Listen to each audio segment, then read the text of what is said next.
Gak tahu kenapa aku hari ini tuh jengkel banget sama keadaan, sama situasi. Aku kan jualan bastus itu penglaris baru dapat 3.000 penglaris pertama.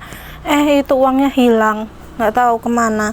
Padahal tadi aku kantongin, tahu nggak ada di kantong. Lagi-lagi harus berpikir positif, yang namanya rezeki. Walaupun udah di tangan, kalau belum rezekinya ya pergi, nggak ada lagi. Aku tuh nggak tahu kenapa, kalau aku lagi banyak kerjaan, tahu-tahu suami juga kayak ikut sibuk gitu. Padahal dari tadinya itu duduk santai, tapi kalau aku ada kerjaan, jadi ikut-ikutan sibuk. Jadi nggak ada yang bantu pegang dedeknya, si bayiku yang umur 2 tahun itu. Lagi-lagi aku yang harus mengeluarkan tanganku yang satunya untuk merangkul anakku yang bayi itu. Takutnya lepas dari pengawasan aja aku mah gitu. Kadang-kadang mah nangis sendiri saya tuh sambil nyuci piring di pojokan nangis. Nggak ada yang tahu. Kayaknya emang udah paling bener daftar ke PT, pergi merantau ke luar negeri. Tapi aku belum tega ninggalin bayiku yang belum ada 2 tahun ini. Jadi sambil nunggu bayiku umur 2 tahun, aku sambil ngumpulin berkas.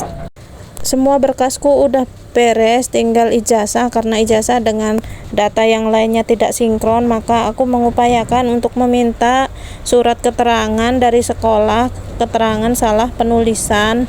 Tapi sampai saat ini belum keluar-keluar juga suratnya. Katanya harus ke kabupaten dulu, kepala sekolahnya.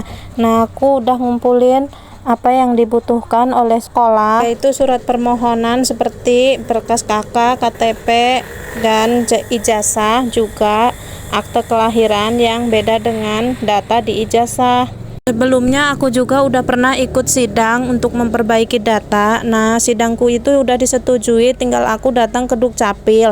Tapi nantinya si data kakak dengan NIK itu, tanggal di NIK-nya itu tidak bisa diperbarui. Jadi nanti kemungkinan ada kesalahan di NIK, tidak sinkron. Jadi sama aja, kayak gimana ya. Tapi kalau saya ngerubah data ke semuanya dari Dukcapil, nanti bakalan panjang karena semua data itu sinkron dengan kakak. Tapi kalau dengan ijazah, hanya kesalahannya di ijazah aja yang berbeda. Makanya aku masih memperjuangkan surat keterangan salah penulisan dari sekolah gitu. Karena sekolahku di Jawa Tengah, sedangkan aku udah pindah domisili di Serang, Banten, maka pengurusannya aku pasrahkan kepada kepala sekolah waktu pulang kampung kemarin. Kata kepala sekolahnya, iya bisa diusahakan, tapi sabar, katanya habis Agustusan, katanya gitu. Karena waktu bulan Agustus itu perayaan 17-an, sangat repot kepala sekolahnya. By the way, makasih ya udah dengerin cerita aku.